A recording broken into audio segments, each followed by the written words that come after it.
الله الله الله، الحاجة جديدة عندنا يا دي الهنا يا دي الهنا. مش كنت تقولي يا حاجة كنا فرشنا الأرض رمل ولا علقنا كهارب ولا كنا جبنا فرقة مزمار وطبل وحصينة؟ الله الله الله، انت هتبوظي لي العمر يا بت ولا ايه؟ هي لسه ما باظتش يا خالتي. اخرسي يا بت منحرفه. اطلع على الله. هي بس لولا نجاة قعدت تورور على وداني بدل ما تغني قالت يلا نروح الكوافير، والبت اللي اسمها ام ساجده ولا ايه اللي بتقول بتاعت الالوان دي، قلت هناك انا بحبها البت دي الصراحه، قلت اجي اشوفها وهيص معاكم شويه. اخصى عليكي يا جديدة، بقى أنا برضو بور في ودانك. ده أنا جايباكي الكوافير عشان تروقي على نفسك كده يا حبيبتي، وتحطي شوية كريمات وتشدي جلدك. اشد جلدي؟ آه. لا عندك فرامل يا حبيبتي، جلدي مشدود ده زي الطبله، دول بقى عليك يا حبيبتي. ايوه ايوه، معلش ما تبقيش شديده عليا قوي كده يا جديده، انا بحبك.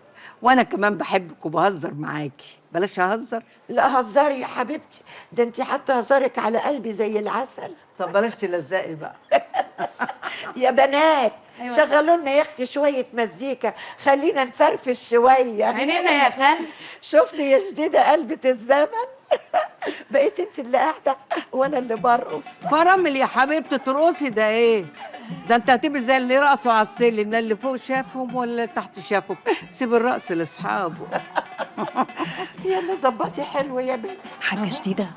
ايوه فلوس الإيجار ونسبتك في المحل موجودين كلهم، هبعت البت قطة تجيبهم لك دلوقتي. اخص عليكي بيت، وانا جاي عشان الايجار؟ هو الايجار هيطير؟ ايه يا حبيبتي، انا جيت اعمل شويه ديكولتيه ومزمبلي واحيه وافرفش معاكم. انت منورانا والله يا ست الكل. حبيبتي يخليكي انت يا بنت ليا. انت وهي سيبوا اللي في ايديكم، كلنا نشتغل الحاجه جديده. يلا يا اختي نعمل شويه صبغه ولا حاجه. السلام عليكم. انا جيت لك في ميعادي اهو. اهلا وسهلا. اهلا بيكي يا حبيبتي. الفستان اللي جبتيه الصبح متعلق اهو جوه، خشي غيري هدومك وانا جايه لك على طول. ماشي خشي معايا يا توحة. حاضر. هقول لك ايه، هتعملي شعر احمر بقى ولا تعملي ايه؟